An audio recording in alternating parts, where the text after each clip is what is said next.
इससे बुरे लपेटे में विश्वगुरु मुझे नहीं लगता कि इससे पहले और कोई इंसिडेंट मुझे हाल फिलहाल का याद आ रहा है। एप्स्टीन फाइल को साइड में रख दूं तो अभी रिसेंटली रॉयटर्स का एक पोल भी हुआ है निवेदिता, उसके अंदर में लगभग 5000 यूएस सिटीजन से पूछा गया है कि ये जो हमला हुआ है क्या आप इससे सहमत हैं कि आपके राष्ट्रपति ने ये हमला किया है।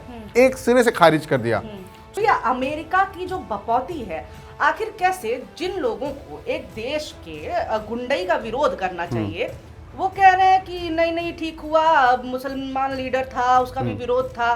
तो अगर स्ट्रीट ऑफ हॉर्मुज अभी बंद हो गया है तो आप सोच सकते हैं कि जो सामान आने वाले समय में भारत में बिकता है वो कितना महंगा होगा, रुपए की कीमत कहाँ जाएगी, इन्फ्लेशन कहाँ पहुंचेगा। अच्छा, इस समय ना एक मनमोहन सिंह का वीडियो वायरल हो रहा है और मनमोहन सिंह के वीडियो वायरल होने के पीछे एक दुख है। मनमोहन सिंह का वो वीडियो है जहाँ पे वो प्रेस कॉन्फ्रेंस कर रहे हैं, जब हुआ करता था हमारे देश में प्रेस कॉन्फ्रेंस, तो वहाँ पे लोग हैं वो कहते हैं कि जो अमेरिका ने इराक के ऊपर हमला किया है, जो युद्ध चल रहा है उस पर आपका क्या स्टैंड है। मनमोहन सिंह कहते हैं कि अमेरिका का इराक पे हमला करना बहुत ही बड़ी गलती है, ये गलत कदम था। नमस्कार, मेरा नाम है निवेदिता शांडिल्य, आप देख रहे हैं पॉलिटिक्स। तुषार जी हैं हमारे साथ और चर्चा विमर्श पे जाने से पहले एक बहुत ज़रूरी मुद्दे पे हमें बात करनी पड़ेगी, वो है कि नीरज झा कहाँ गए। जो हम लोग के पिछले नो द न्यूज़ के एपिसोड में हम लोग को गरियाया गया है, कहाँ गए सर, क्या हो गया सर को, कहाँ गए। हम बता दें कि भाई वो अपना वो पर्सनल छुट्टी पे गए हुए हैं। वीडियो भी आपको जल्दी देखने को मिलेगी, मेरी तो लंबी छुट्टी नहीं है, वो 2-3 दिन में आपको वीडियो उनकी नज़र आ जाएगी। और तो हम लोग मुद्दे की तरफ बढ़ेंगे। नीरज सर वाली बात क्लियर करनी ज़रूरी थी, नीरज सर माफ़ी। खैर, तो हम लोग ईरान पे चर्चा करने वाले हैं। ईरान में जो हो रहा है उससे लोगों को लग रहा है कि भाई यहाँ वाले क्यों इतना मतलब बकवास कर रहे हैं, इतनी बहस कर रहे हैं, लेकिन ईरान में जो चीज़ें हो रही हैं बहुत डरावनी है। अभी खामनेई की मौत की खबर आई थी, फिर उनके बाद से अयातुल्ला अराफी को बनाया गया सुप्रीम लीडर, अब उनकी भी मौत की खबर आ रही है रिपोर्टेडली। अभी वेरिफिकेशन उसका चल ही रहा है, प्रोसेस में है, लेकिन अगर ऐसा है तो ये ईरान के लिए बहुत ही खतरनाक है। और आज ही सऊदी अरब से वीडियोज़ आती हैं धमाके की कि वहाँ पे ईरान ने मिसाइल हमला कर दिया है। यानी कि एक लगा था कि एक सुप्रीम लीडर की डेथ हो जाती है, उसके बाद से चीज़ें कहीं ना कहीं थोड़ी बहुत शांत तो होने ही लगेंगी, वो हो नहीं रहा है। तो ये जो अभी पूरा मामला चल रहा है इसको आप किस तरह से देखते हैं? आखिर ये वॉर क्या सच में कहाँ पे जा करके रुकेगी? इजराइल कब रुकेगा? ईरान जो है, जो सब कुछ अब खो चुका है, कह सकते हैं अपने सुप्रीम लीडर को खो चुका है, जो उनकी जगह पे उनको भी खो दिया, मगर ईरान भी अब बैक डाउन नहीं कर रहा है। तो क्या स्थिति अगले कुछ दिनों तक रहने वाली है? मुझको तो लगता है निवेदिता, ये जो अभी स्थिति यहाँ पर बनी हुई है ये बहुत जल्दी से तो रुकने नहीं वाली है, क्योंकि आप जब मिडिल ईस्ट को देखेंगे ना तो मिडिल ईस्ट का एक पैटर्न रहा है। वहाँ की संस्कृति हमेशा ये रही है, चाहे शिया हो चाहे सुन्नी कल्चरल से लोग आ रहे हों, वहाँ पे जो बदले की जो चाहत है ना, बदले की जो भावना है वो बहुत टॉप पे रहती है। और यहाँ पर तो आप मान के चलिए कि जो उनके सर्वोच्च नेता थे उनकी अगर अब हत्या हो गई है तो, और प्लस दूसरी चीज़ कि ये जो हत्या हुई है इसको वो अशूरा की कहानी से जोड़ के देख रहे हैं। वहाँ पर वो याद कर रहे हैं करबला का वो मैदान कि किस तरीके से इमाम हुसैन की हत्या कर दी गई थी, उसी तरीके से वो अपने सर्वोच्च नेता की हत्या को उसी तरीके से देख रहे हैं। मौत नहीं, ये शहादत है। मौत नहीं, ये शहादत है, एक ये चीज़ है। और अब ये जब सर्वोच्च नेता की इस तरह से हत्या हो जा रही है तो अब बात वहाँ पहुँच गई है कि अब बातचीत नहीं हो सकती है भाई। अब जब बातचीत नहीं हो सकती तो एक वो होता है ना कि अगर किसी ने किसी को मार दिया, अब उसे पता है कि अब ये नहीं रुकेगा, ये भी मारेगा ही, तो वो अपने डिफेंस में लगातार हमला करता ही रहेगा, जो कि हमको लगातार देखने को मिल भी रहा है, चाहे वो यूएस की तरफ से हो, चाहे वो इजराइल की तरफ से हो, और फिर चाहे वो रिटेलिएशन हो ईरान की तरफ से भी। क्योंकि यहाँ पर सिर्फ एक पॉलिटिकल किलिंग नहीं हुई है, यहाँ पर एक बहुत प्रभावशाली जो वहाँ के नेता रहे उनकी हत्या हुई है, एक शिया विचारधारा की यहाँ पर हत्या हुई है, यहाँ पर एक रिवॉल्यूशनरी आइडिया की किलिंग हुई है। तो ये बहुत जल्दी से रुकने वाला तो नहीं है। और मुझे लगता है कि आने वाले दिनों में शायद जो नज़ारे हम लोग देख रहे हैं ये और विभत्स नज़ारे हमें हो सकता है देखने को मिल सकते हैं, मंजर विभत्स मंजर हमें देखने को मिल सकता है। और एक और चीज़ मैं देख रही हूँ कि जब भी इस मामले पे हम लोग चर्चा कर रहे हैं कहीं पे भी, चाहे पर्सनली भी चर्चा कर रहे हैं या फिर हमारे वीडियोस जो जा रहे हैं चैनल पे, सब लोग यही कह रहे हैं कि अरे यार लेकिन तुम लोग हीरो मत बना। कोई हीरो नहीं बना रहा है, ये बात सच है कि ईरान में ही एक धड़ा है, और खासतौर से औरतें जो हैं जिन्हें इस बात का दुख नहीं है कि खामनेई इज डेड, ये फैक्ट है, क्योंकि वहां पे ईरान में प्रॉब्लम्स रही हैं। लेकिन कोई भी ऐसा देश नहीं है जो कह सकता है कि हमारे वाले जो नागरिक है सबसे ज्यादा संतुष्ट हैं। हर देश के अंदर प्रॉब्लम्स होती हैं और लड़ाइयां होती हैं, और बिल्कुल होना चाहिए, जनता को जो है विरोध में रहना चाहिए, विद्रोह करते रहना चाहिए अगर कहीं पे भी नाइंसाफी है तो। यहाँ पे मसला है अमेरिका की दादागिरी का, मतलब अमेरिका कह दे रहा है कि ये देश मुझे चाहिए, ये राष्ट्रपति को मारना है, और वो मार भी दे रहा है।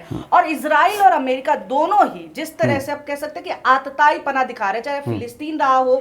ट्रम्प की तो चीजें हम देख ही रहे, वेनेजुएला से लेकर के हर जगह पे जिस तरह से चीजें हुई हैं। तो ये अमेरिका की जो बपौती है, आखिर कैसे जिन लोगों को एक देश के गुंडई का विरोध करना चाहिए, वो कह रहे हैं कि नहीं नहीं ठीक हुआ, मुसलमान लीडर था, उसका भी विरोध था। तो ये जो नैरेटिव है, क्या ये नैरेटिव, कहते हैं कि अमेरिका ने नैरेटिव वॉर भी चलाया, इजराइल ने नैरेटिव वॉर भी चलाया ईरान के खिलाफ, तो क्या एक नैरेटिव वॉर है ये जिसमें अमेरिका और इजराइल जीत रहे हैं? देखिए, बिल्कुल मैं सहमत हूँ उस चीज़ से कि ये नैरेटिव वॉर तो है, और जिसमें जीत में हमको कहीं ना कहीं दिखाई दे रहे हैं यूएस और इजराइल भी। और मुझे अफसोस होता है उन भारतीय लोगों का भी जो इस वक्त सोशल मीडिया पर जो है एक तरीके से बस भीड़ में अपना बातें करने में बहुत बिजी हैं, लेकिन वो ये चीज़ नहीं समझ रहे हैं कि अगर वो यूएस और इजराइल जैसे कंट्रीज़ को इस मूवमेंट पे आके सपोर्ट कर रहे हैं तो कहीं ना कहीं वो सपोर्ट कर रहे हैं एप्स्टीन फाइल्स में जुड़े हुए उन लोगों का भी, उन दाढ़ीबाजों का भी जिनका नाम आया उन एप्स्टीन फाइल्स के अंदर में, वो उनको भी सपोर्ट कर रहे हैं। यहाँ पर वो सपोर्ट कर रहे हैं उस ट्रंप का भी जिसने भारत पर मनमानी तरीके से कभी 100%, कभी 200%, कभी 75% टैरिफ्स लगाए। वो सपोर्ट कर रहे हैं उस ट्रंप का भी जिसने ये नहीं सोचा कि भारत के अंदर इतने जो लोग रह रहे हैं, हथकड़ियाँ लगा करके आए थे भारत, जो बच्चे पढ़ रहे थे यूएस में, आप उस ट्रंप का सपोर्ट कर रहे हैं। आप उस ट्रंप का सपोर्ट कर रहे हैं कि जो मैं ट्रंप को कहूँगा कि वो ऐसा शरारती बच्चा है पॉलिटिक्स की दुनिया का, जिसे घमंड में उतना चूर हो चुका है कि वो नहीं देखता कि, क्योंकि सवाल करने वाला कोई नहीं है ना, क्योंकि अब तो दो धुरी की नहीं रही दुनिया, अब एक धुरी पे आ गई है, सेंटर पावर यूएस है, तो सवाल करने वाला कोई है नहीं। तो आप उस मनमाने बच्चे को सपोर्ट कर रहे हैं जिसको सवाल पूछने वाले ना तो उसके माँ बाप हैं, ना कोई संस्था है, कोई उसे सवाल पूछने के लिए वहाँ पर है नहीं। और आप एक कमाल की चीज़ देखिए कि ये जो पूरा इंसिडेंट हुआ 2015 में, ओबामा ने joint comprehensive plan of action लेकर के आए थे, उसमें डील हुई थी ईरान के साथ में, और जहां पर ये बातचीत हुई थी कि भाई आप जो अपने न्यूक्लियर एक्टिविटीज कर रहे हैं आप उसको लिमिटेड करिए, और बदले में हम लोग जो उससे पहले ईरान के ऊपर कुछ सैंक्शंस लगाए गए थे उन सैंक्शंस को हटा लिया जाएगा। उन सैंक्शंस के ऊपर में बातचीत हुई थी। लेकिन 2018 में आउट ऑफ नोवेयर ट्रंप आते हैं, बोलते हैं कि नहीं भाई, हमको ये डील से कोई मतलब नहीं, इस डील को हटाओ। उस डील को बिना सोचे समझे, बिना किसी बातचीत के उसको निरस्त कर दिया गया, उस डील से यूएसए को हटा लिया गया, और जो सैंक्शंस पुराने सैंक्शंस थे वो वापस से लगा दिए गए। अब फिर बात कर रहे हैं कि भाई डिप्लोमेटिक तौर पर इस चीज को क्यों नहीं हल किया जा रहा है। अरे भाई, आपने मौका कहां दिया? डिप्लोमेटिक तौर पर तो हल 2015 में कर लिया गया था।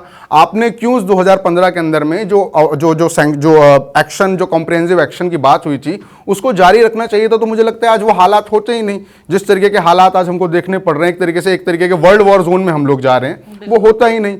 तो यहाँ पर तो एक तरीके से यही हुई ना कि ट्रंप की एक मनमानी थी और उसको पूरी दुनिया ने मान लिया, और हम उसको वैलिडेट कर रहे हैं कि हाँ भाई ये जो कर रहा है वो बहुत सही काम कर रहा है। बिल्कुल सही बात है। और अमेरिका की एक और चीज आप देखिएगा, क्योंकि ये वॉर केवल और केवल जो है जमीन पे नहीं लड़ी जा रही है। आजकल जो भी वॉर होते हैं वो सोशल मीडिया पे भी लड़ा जाता है, और सोशल मीडिया पे लगातार खबरें आ भी रही है। कुछ एक लोगों ने लिखा है कि अमेरिका जब कहता है कि हम इन महिलाओं को आजाद करेंगे तो उन्हीं महिलाओं को बॉम्ब कर देता है। जैसे कि अभी कहा जा रहा है, बाकायदा ट्वीट्स भी आ रहे हैं, खुद ट्रंप का ये कहना है कि हम ईरान की महिलाओं को जो है फ्री करना चाहते हैं, उनको स्वतंत्रता दे रहे हैं, वहां के लोगों को उनका खुद का राज दे रहे हैं, और जाकर के वहीं पे लड़कियों के स्कूल पे बॉम्ब गिराया जाता है, और 136 लगभग लड़कियां मर चुकी हैं। हालांकि ये शुरू में न्यूज आई थी कि 36 हैं, फिर 50 हुआ, यानी कि लगातार वो नंबर बढ़ते जा रहा है, और कोई भी इसमें संशय नहीं है कि नंबर अभी और बढ़ेगा।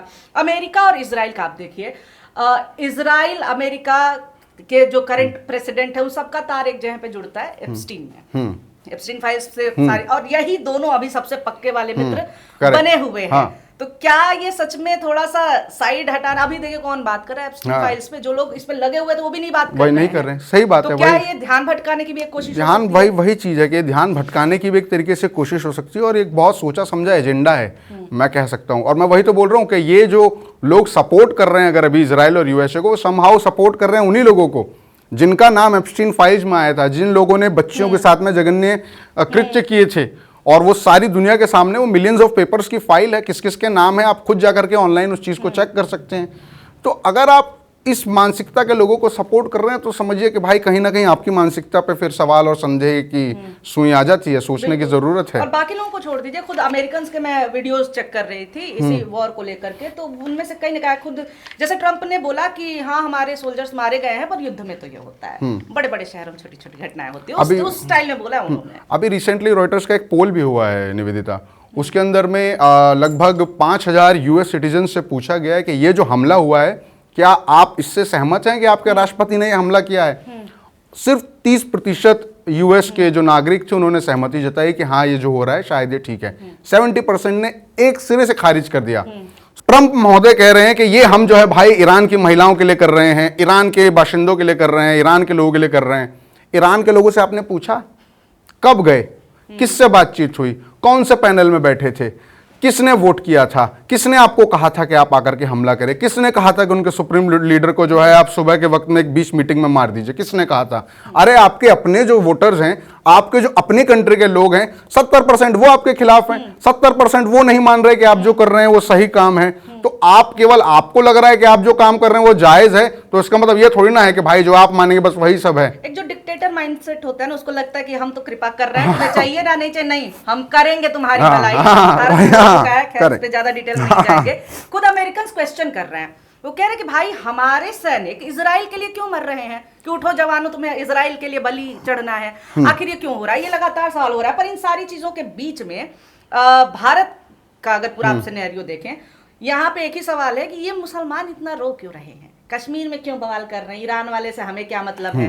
लखनऊ में ये क्यों बवाल कर रहे हैं? कुछ बताना चाहेंगे आप, इनको क्यों रो रहे हैं? ये क्यों रो रहे हैं? सबसे पहली चीज तो ये कि मैं कह रहा हूँ कि सिर्फ कि बात केवल मुसलमानों की नहीं है, बात केवल शिया और सुन्नियों की नहीं है, बात यहाँ पे पूरी की पूरी हिंदुस्तान की इकोनॉमी की भी जुड़ी हुई है। यहाँ पर भारत आज की डेट में भी अपना 85 से 90% जो क्रूड ऑयल होता है, कच्चा तेल जो होता है, वो इंपोर्ट करता है बाहर की कंट्रीज से, और ज़्यादातर वो गल्फ कंट्रीज से आता है। और ये अब जब मिलियंस ऑफ गैलन्स ऑफ जब क्रूड ऑयल आ रहा है तो ऑब्वियस सी बात है टैंकर में भर के तो आएगा नहीं, उसका मरीन रस्तों से यानी कि ज़मीन के नीचे और समुद्री रस्तों से जो होकर के एक पूरा पाइपलाइन का एक रास्ता बिछा हुआ है जिसको कॉरिडोर कहा जाता है। और ये जो कॉरिडोर है इसका नाम है स्ट्रेट ऑफ हॉर्मुज। ये स्ट्रेट ऑफ हॉर्मुज जो है इसका जो मान के चले कि जो जिसके कब्जे में है वो ईरान है, और ये अभी बंद हो गया है। पहली चीज। दूसरी चीज ये कि वर्ल्ड का जो 20 से 25% जो क्रूड ऑयल सप्लाई का जो चैनल है वो इसी स्ट्रेट ऑफ हॉर्मुज से आता है। तो अगर स्ट्रेट ऑफ हॉर्मुज अभी बंद हो गया है तो आप सोच सकते हैं कि जो सामान आने वाले समय में भारत में बिकता है वो कितना महंगा होगा, रुपए की कीमत कहाँ जाएगी, इन्फ्लेशन कहाँ पहुंचेगा। अकेले साउथ एशिया की अगर मैं बात करूं तो आपका इंडिया हो गया, चाइना हो गया, जापान हो गया, साउथ कोरिया हो गया, यहाँ का जो 40% कंजप्शन है क्रूड ऑयल का वो इसी रूट से होता है। यानी कि मान के चलिए, और ये बंद हो चुका है, इसका इंपैक्ट आने वाले 2, 4, 5 दिन में आपको देखने के लिए मिल भी जाएगा। यानी कि अगर क्रूड ऑयल महंगा हुआ तो तो मान के चलिए जितना भी सामान आ रहा है उसके ऊपर क्या बोलते हैं यहाँ से वहां ले जाने के लिए जो खर्चा होता है वो महंगा होगा, रुपए की कीमत नीचे चली जाएगी, हर एक चीज महंगी हो जाएगी। तेल पे डिपेंडेंट है, सब कुछ तेल डिपेंड, सब कुछ तेल के ऊपर ही डिपेंड करता है। अच्छा, इस समय ना एक मनमोहन सिंह का वीडियो वायरल हो रहा है, और मनमोहन सिंह के वीडियो वायरल होने के पीछे एक तुक है। मनमोहन सिंह का वो वीडियो है जहाँ पे वो प्रेस कॉन्फ्रेंस कर रहे हैं, जब हुआ करता था हमारे देश में प्रेस कॉन्फ्रेंस, तो वहाँ पे लोग हैं वो कहते हैं कि जो अमेरिका ने इराक के ऊपर हमला किया है, जो युद्ध चल रहा है उस पर आपका क्या स्टैंड है? मनमोहन सिंह कहते हैं कि अमेरिका का इराक पे हमला करना बहुत ही बड़ी गलती है, ये गलत कदम था। हमारे यहाँ आज ऐसा कोई बोलने वाला कोई लीडर एक तो है नहीं, और दूसरी बात यह है कि चारों तरफ से इजराइल ने भारत को ही फंसाया। ये जो पूरा मोदी जी का विजिट रहा है, विश्वगुरु फंस गए खुद ही। हाँ, फंस गए वहां पे जाकर के मदरलैंड फादरलैंड करके आ गए। उसकी वजह से अब आप किस मुंह से कहेंगे कि हम न्यूट्रल हैं? आप किस मुंह से कहेंगे? वो ईरान जो कि सपोर्ट करता रहा है इंटरनेशनल मंचों पे, वहां पे आप कैसे, मतलब इजराइल के बनने से पहले की दोस्ती है, सदियों पहले का व्यापार भी है, लेकिन उस ईरान के खिलाफ इस तरह की चीजें होती है और भारत आ गया कि भाई भारत ने तो सपोर्ट किया है, अब आप कुछ बोले चाहे ना बोले। और आप ये देखिए ना, सन्नाटा, हमारी तरफ से कुछ क्लियरली बोला ही नहीं जा पा रहा है। तो क्या जो हमारी फॉरेन पॉलिसी है ये केवल प्रचार प्रसार के चक्कर में ही बर्बाद हो रही है, या फिर ये सन्नाटा भी एक तरह की फॉरेन पॉलिसी ही है? मैं तो कहूंगा कि इससे बुरे लपेटे में विश्वगुरु मुझे नहीं लगता कि इससे पहले और कोई इंसिडेंट मुझे हाल फिलहाल का याद आ रहा है। एप्स्टीन फाइल को साइड में रख दूं तो क्या ऐसा फंसे और ऐसे लपेटे में आए थे? और मैं कह रहा हूं कुछ नहीं, वहां से ट्रम्प गला फाड़ फाड़ के कह रहा है कि भाई इसकी प्लानिंग तो हम लोगों ने बहुत पहले, महीने पहले कर ली थी कि हम लोग ऐसा करने वाले हैं। हम लोग तो पहले प्लान कर चुके थे कि खमेनी को हम लोग मारेंगे, और बहुत सारे सार्वजनिक मंचों से लगातार धमकी देते भी रहे हैं ट्रम्प। ऐसा नहीं है कि नहीं दी हो, देते रहे हैं। अब मोदी जी पहुंच रहे हैं इजराइल, इजराइल से जैसे ही लौटते हैं और वहां पे हमला हो जाता है। अरे भाई कुछ नहीं था तो कम से कम इतना ही बोल देते कि भाई हमसे ये सब बात नहीं हुई थी, हमारे सामने नहीं बोला था मार देंगे, इतना ही बोल देते, एटलीस्ट अपना एक स्टैंड तो क्लियर करते। आप तो मतलब ये भी नहीं बोल रहे हैं कि ये इस बारे में कोई बातचीत हुई थी। आप जाके वहां के जो है संसद में भाषण देके आ जा रहे हैं। आपका एक वीडियो अगर लोगों ने देखा होगा तो आपने दिखाया भी था कि कैसे आधे लोग वॉकआउट करके चले गए थे, उसका भी जिक्र कर देते कि इतने लोग चले गए थे, मेरी बात नहीं सुनी थी। या फिर ये भी नहीं तो एटलीस्ट ये बता देते कि क्या क्या बात हुई थी, क्या ईरान को लेके कोई बात हुई थी, क्योंकि इतना हाई टेंशन का मामला चल रहा है अभी इस गल्फ एरिया के अंदर में। लेकिन नहीं, कोई चीज़ बोली ही नहीं गई।